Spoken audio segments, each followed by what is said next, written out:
Hello everyone, this is Machzor Maven number 23, dedicated to the memory of Lucy Maya and Rena D. Just a few moments ago I came back from the cemetery, fulfilling the custom of going to the cemetery before Rosh Hashanah.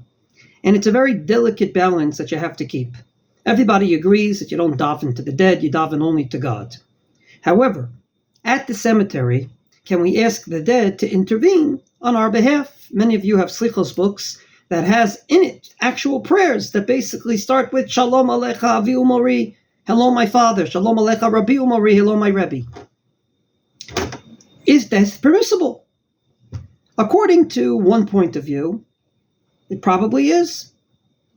There's a Gemara that says that on a drought, when there was a fast day, they would go to the cemetery. One day is that God should look at us as if we're about to die and therefore give us rain. Nothing to do with talking to the dead. But the other Perush is, no, we ask those buried to come before God and plead for us.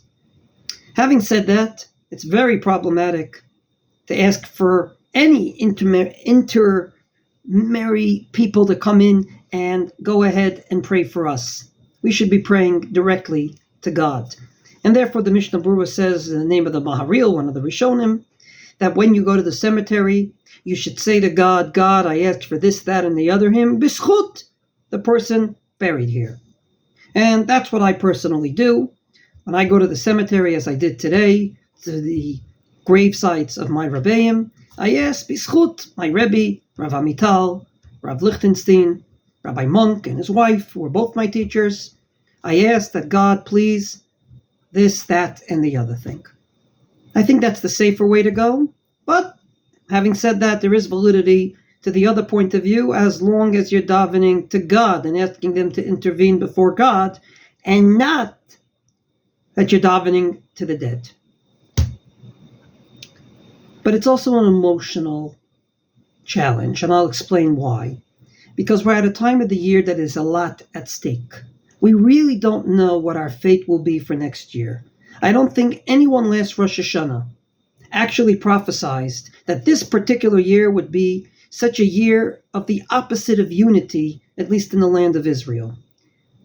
And therefore, we need to go out of our way to do everything we can.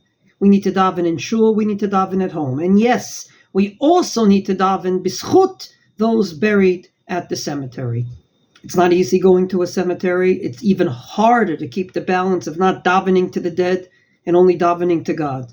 But at this time of the year, when so much is at stake, I think we all have to do our part.